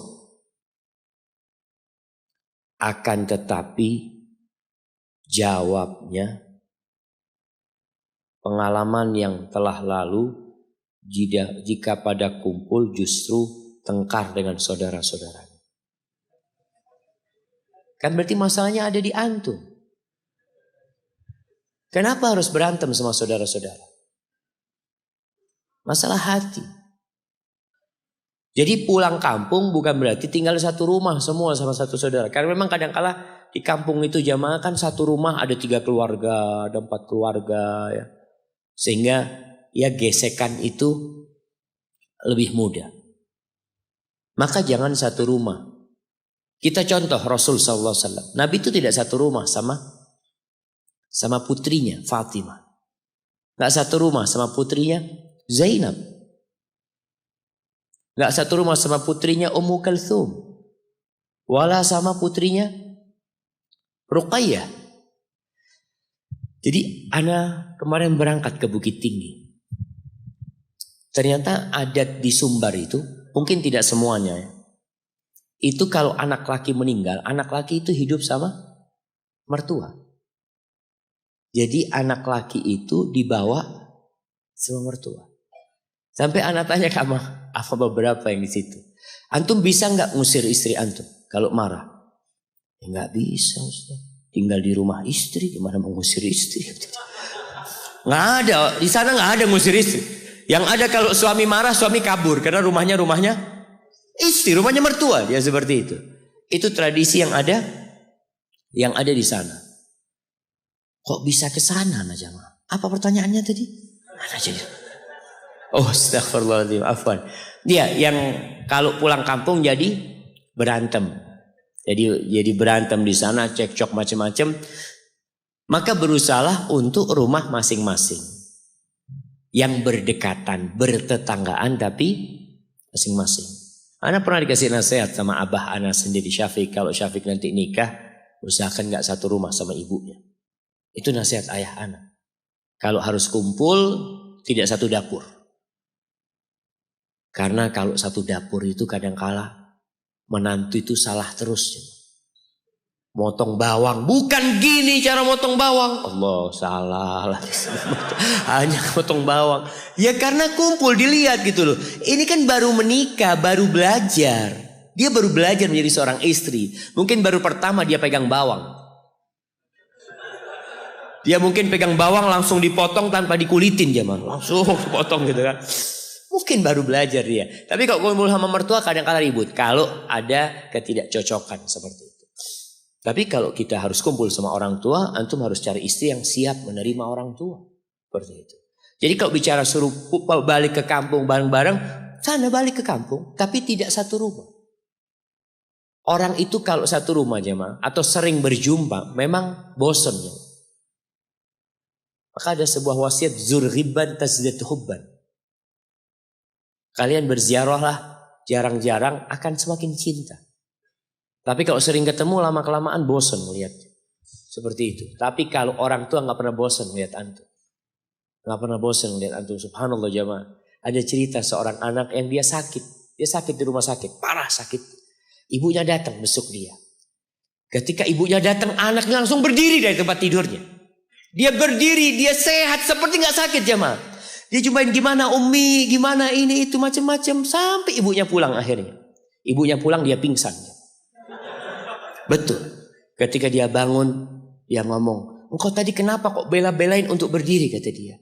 Aku gak ingin ibu aku melihat aku sakit kemudian dia sedih. Aku ingin tunjukkan buat ibu kalau aku gak apa-apa. Subhanallah, dia gak ingin ibunya sedih ya, Ma. Allahu Akbar. Assalamualaikum Ustaz. Waalaikumsalam. Bagaimana cara menasehati ibu ana yang masih sering menceritakan kejelekan bapak ana? Padahal mereka sudah berpisah sudah sejak lama. Ana takut kalau ibu ana transfer pahala terus. Jazakallah khair. Subhanallah jemaah. Bisa habis duit antum di ATM kalau ditransfer terus. Wallahi sahih. Makanya ada orang-orang yang bangkrut pada hari kiamat. Perceraian terkadang harus terjadi. Dan itu memang salah satu solusi. Ketika kebersamaan tidak bisa dijalin kembali. Tapi kata Allah, فَإِمْسَاكٌ بِمَعْرُوفٍ أَوْ تَسْرِيحٌ بِإِحْسَانٍ. Kalau mau bersama, ya bersama dengan cara yang baik. Kalau mau berpisah, berpisah dengan ihsan. Dengan kebaikan. Bima'ruf itu dengan yang ma'ruf lah. Tapi ihsannya sesuatu yang lebih dari yang ma'ruf. Kalau harus cerai-cerai dengan baik-baik. Dan Allah menyebutkan kalau harus terjadi perceraian. Apa kata Allah? Ya ayyuhan nabiyyu idza tallaqtumun nisa fatalliquhunna li'iddatihinna. Kalau engkau harus menceraikan wanita, ceraikan sesuai dengan iddahnya. Ada aturannya bercerai dalam Islam. Ada arahan-arahan supaya dampak buruk perceraian ini. Cerai ini amalan yang paling disukain sama iblis loh, coba. Supaya dampak buruknya bisa dikurangi, bisa diperkecil. Allah mengatakan ketika berbincang tentang cerai, wala tansawul fadla bainakum. Kalau kalian harus bercerai, jangan melupakan kebaikan-kebaikan yang terjadi di antara kalian. Kadangkala 10 tahun menikah lalu bercerai, itu suaminya nggak ada baiknya. Yang suami juga seperti itu. Kalau bercerai itu bocor, embernya bocor, cerita semua aib suaminya atau suami istri.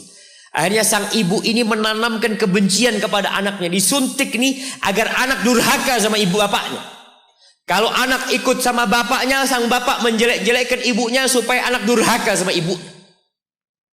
Ibumu itu pelacur, ibumu itu na'udzubillah. Jangan. Ada kebaikan yang terjadi. Sama orang Islam biasa aja, teman kita, saudara kita nggak boleh membuka aibnya. Bagaimana dengan aib orang lain? Maka antum berusaha untuk menyampaikan kepada ibu antum. Ibu, sudahlah yang sudah ibu. Mudah-mudahan bapak dapat ganti yang lebih baik, ibu dapat ganti yang lebih baik. Selesai sudah. Kemudian jamaah, kewajiban suami atau istri menyimpan rahasia rumahnya walaupun sudah terjadi perceraian, itu tetap harus dijaga. Pernah ada seorang dari kalangan salaf, dari alim ulama mereka, dia mau menceraikan istrinya. Ada desas-desus omongan gak enak. Dia mau menceraikan istrinya. Datang sahibnya, kenapa ana dengar antum mau nyeraikan istri antum? Ada apa sama istri antum? Apa kata orang ini? Antum ada apa ngurus-ngurusin istri ana? Itu istri ana. Ada apa antum ngurusin istri ana? Gitu seorang lelaki jemaah. Ada apa antum ceraikan? Ibu, ada apa antum ceritakan keburukan ibu anak-anak antum? Teman tidur antum selama ini, yang antum meminang dia dan menikahinya. Selesai. Akhirnya betul diceraikan jemaah. Setelah bercerai berapa bulan, menikah lagi istri. Dan dia menikah lagi. Sohibnya itu datang. Oh, sekarang nih dia sudah bukan istri kamu lagi. Kenapa kamu ceraikan dulu? Kata dia, istrinya orang. Ada apa nih cerita tentang istrinya orang? Kata dia. Subhanallah, ini orang gak paham jemaah. Kepingin tahu dengan keburukan orang. Kita disuruh menutupin. Kita ceritakan keburukan.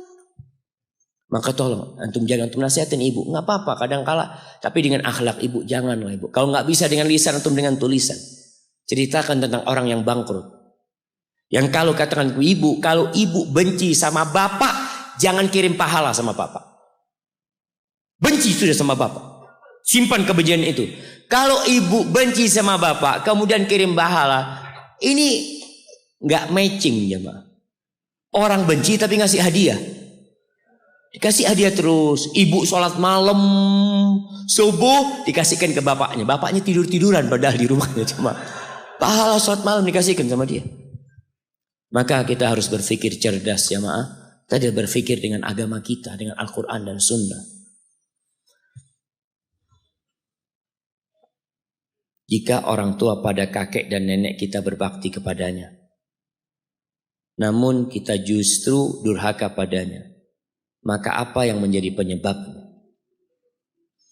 Jamaah, yang menjadi penyebab dosa, penyebab musibah itu dua. Musibah menimpa kita itu karena satu dari dua hal. Yang pertama karena dosa, yang kedua untuk mengangkat derajat. Yang pertama karena dosa, yang kedua untuk mengangkat derajat. Kalau karena dosa, Allah ingin membersihkan dia dari dosa-dosa dia. Tapi ada orang yang kena musibah bukan karena dosa, tapi Allah ingin mengangkat derajat mereka. Para nabi, apa kata Nabi kita Muhammad sallallahu alaihi wasallam? Asyaddun nasi bala'an al-anbiya. Orang yang paling berat balaknya itu para nabi, bukan orang-orang biasa kayak kita. Apakah karena mereka banyak dosanya? Kalla wallahi. Enggak. Karena mereka ingin diangkat derajatnya. Allah ingin menunjukkan mereka sabar atau tidak. Itu saja. Jadi kalau dikatakan, ya orang tua antum berbakti sama kakek nenek, kenapa penyebabnya? Kok anaknya durhaka? Wallahu a'lam. Antum mungkin nggak tahu, mungkin dulu waktu muda bapak antum durhaka. Mungkin. Sekarang kan antum masih muda, punya anak-anak durhaka mungkin. Wallahu a'lam. Bisa jadi karena dosa, bisa jadi karena Allah ingin mengangkat derajat orang tua antum. Dilihat kesabarannya. Antum melihat bagaimana kesabaran Nabi Yakub alaihissalam jamaah. Kira-kira Nabi Yakub berbakti nggak sama bapaknya Ishak? Berbakti. Pastilah jamaah, dia Nabi. Berbakti sama bapaknya. Tapi punya anak yang durhaka. Sampai Nabi Yusuf kemudian dibuang sama kakak-kakaknya. Apa penyebabnya? Ingin diangkat derajat. Maka Antum husnudzon sama Allah. Dan kita ini kalau sama orang lain harus husnudzon.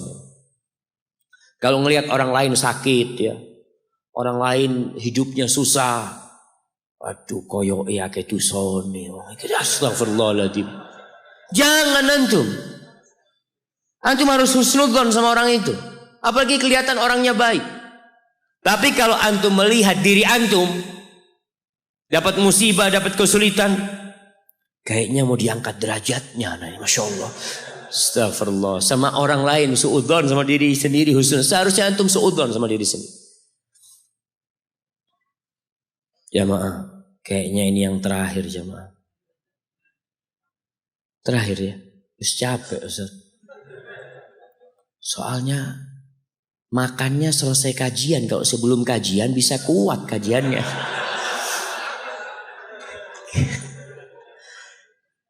Ana tadi dengar katanya ada makanan kecil. Baru pertama Ana coba. Biasanya Ana dengar ada makanan ringan. Ini makanan kecil. Gak tahu kayak apa kecilnya itu coba. Nanti antum lihat nanti yang kecil ya ma. Ya antum harus nerimo hidup ini jamaah. Tunggu anak-anak pilih pertanyaan, banyak pertanyaan yang mirip ya ma.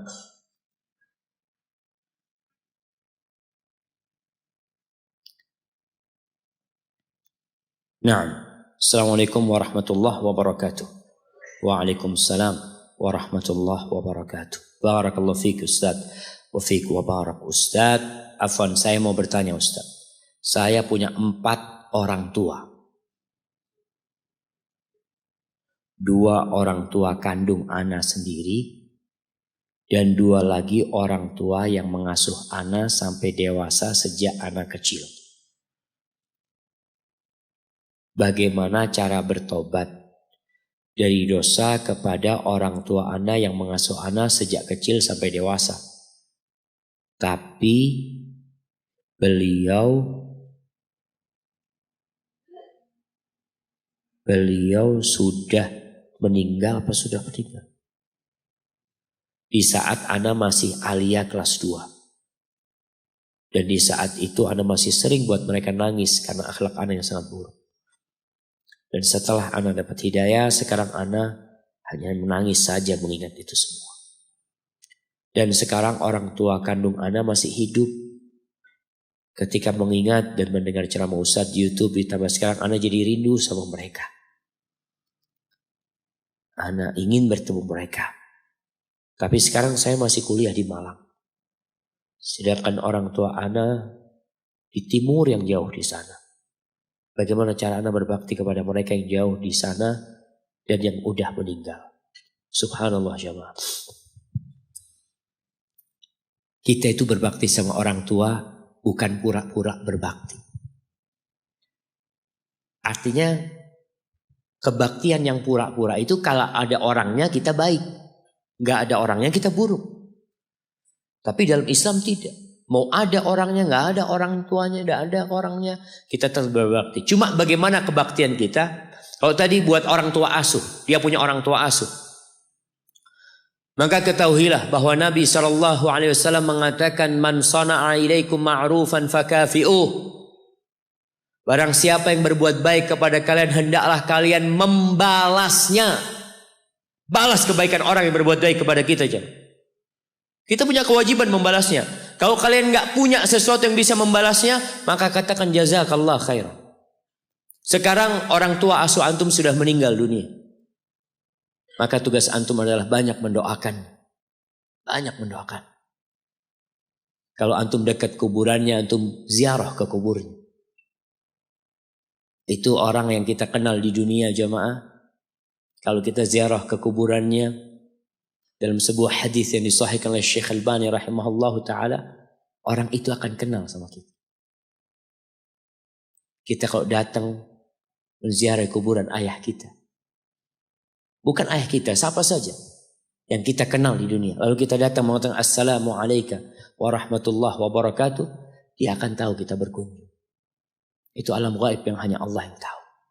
Antum kunjungin kuburannya dan antum doakan orang tua asuh antum. Dan terus antum menjalin hubungan baik dengan orang-orang yang dicintain sama orang tua asuh antum. supaya mereka mengenal kebaikan orang tua antum dan mendoakannya juga. Antum punya sedikit kelebihan rizki, antum mau bersodakoh buat orang tua asuh antum, buat siapapun boleh kita coba. Buat orang yang meninggal dunia. Karena Sa'ad bin Ubadah kalau nggak salah pernah bertanya kepada Nabi SAW, ya Rasulullah, inna ummin falatat walam tuzi, ibuku mati belum sempat berwasiat. Afayanfa'uha idza tasaddaqtu anha, kira-kira bermanfaat enggak kalau aku sedekah buat dia? Tasaddaq anha. Oh, silahkan sedekah buat dia. Maka antum berbakti kepada orang tua asuh dengan senantiasa mendoakan, berbuat baik kepada kerabatnya, kepada keluarganya, kepada orang-orang yang dia cintai. Adapun orang tua kandung antum yang jauh, maka antum tetap wajib berbakti dengan segala keterbatasan. Yang pertama, antum minta keridhaannya, antum berada di Malang ini, kuliah di sini. Antum telepon, kalau punya rizki liburan kumpulin duit. Ustaz, ana nggak punya duit Ustaz. Antum puasa sunnah. Puasa sunnah, sisa duitnya nggak antum makan, antum kumpulin. Dengan niatkan aku mau berangkat sama orang tua, mau minta keridhaan orang tua, datang ke sana. Aba, Umi, boleh anak kuliah di Malang, Umi. Kalau abah ngomong, nah ibu kangen sama kau nak. Kamu di sini aja ya, Nay. Antum tinggalkan kuliah. Mungkin antum mengatakan, ya Allah masa depan anak hilang. Subhanallah. Masa depan antum ada di situ. Ketika sahabat tadi yang ingin berjihad, kata Nabi SAW, tetap di ibumu sana. Di situ ada surga. Di situ ada masa depan antum. Wallahi jamaah, kuliah itu tidak menentukan antum jadi orang sukses. Ana tadi malam bertemu dengan orang, Masya Allah, yang rumahnya itu nggak tahu 1 hektar mungkin. Ana lihat, ya Allah rumahnya kayak gini. Dia tokoh Muhammadiyah, Masya Allah. Yang dia punya wakaf buat Muhammadiyah. Anaknya cerita, Allah Ustaz, Abah itu Ustaz, banyak sekali. Sudah meninggal dunia.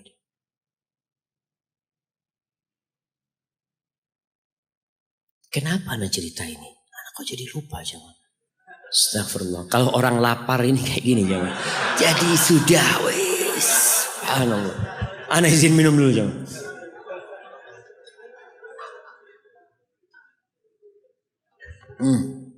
Alhamdulillah. Berkaitan dengan kuliah tadi jangan. Orang tuanya ini dia sekolah di Gontor nggak lulus kata dia. Kuliah semester pertama berhenti. Berhenti dia. Semester pertama apa kedua dia berhenti kata dia. Kata bapaknya ngomong, alhamdulillah nak, bapak berhenti. Kalau kuliah nggak tahu jadi apa bapak. Mungkin jadi pegawai aja bapak kata dia. Dengan berhenti kuliah jadi pengusaha. Jadi jangan berpikir antum kalau kuliah itu rizkinya lebih banyak jamaah. Ada satu orang, Masya Allah, ada seorang Pak Haji. Dia itu baca tulis nggak bisa. Tapi pegawainya S2, S1, Masya Allah jemaah. Dia ini yang punya nggak bisa baca tulis. Karena rezeki itu tidak kenal dengan kuliah. Antum pikir profesor ahli ekonomi itu rezekinya lebih banyak daripada yang lulusan SD? Nggak ada. Rezeki itu tidak bergantung sama ilmu. Tidak dengan, ya antum belajar ilmu. Tapi untuk diamalkan dalam kehidupan ini. Karena kalau kuliah anak terus terang anak banyak kecewa dengan lulusan kuliah. S1 pertanian, kerjanya di administrasi. Loh, kok iso anak ngomong? Nanem apa antum di kantor? Antum bisa lihat negeri kita ini jamaah pertanian, Masya Allah kalah sama Thailand. Padahal ada IPB. IPB itu dulu diplesetkan. Karena kebanyakan lulusan IPB itu kerja di bank. Institut Perbankan Bogor. Sampai diplesetkan seperti itu. Karena orang gak mau ke sawah.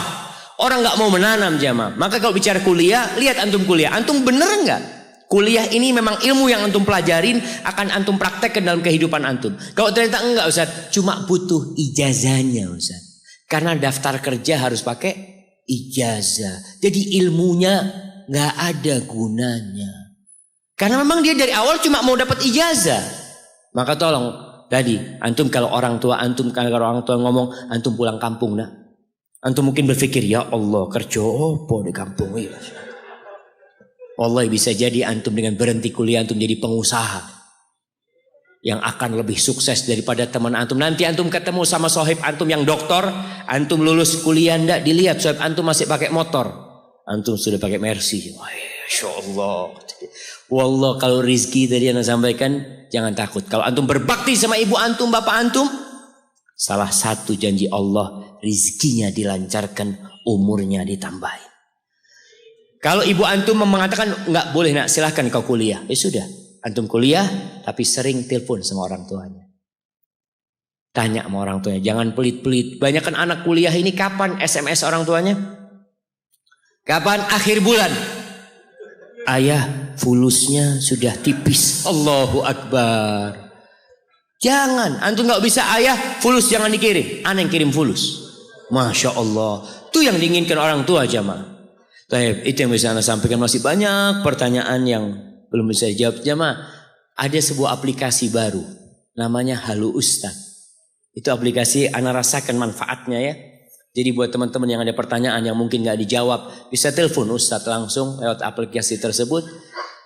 Kalau Ustadznya online, kalau nggak online nggak bisa jawab. Ada banyak Ustadz di aplikasi itu, mudah-mudahan ya bisa menjadi solusi untuk pertanyaan-pertanyaan yang mungkin nggak bisa dijawab. Apabila yang anda sampaikan benar itu dari Allah Jalla Jalaluh, kalau ada yang salah dan kurang berkenan itu dari diri anda pribadi, Allah dan Rasulnya terbebaskan dari kesalahan itu.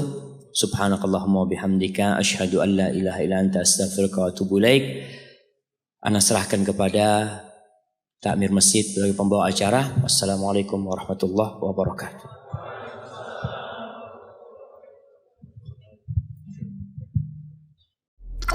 Yuk dukung dakwah Malang Maji dengan donasi di nomor rekening berikut ini. Jazakumullahu khairan.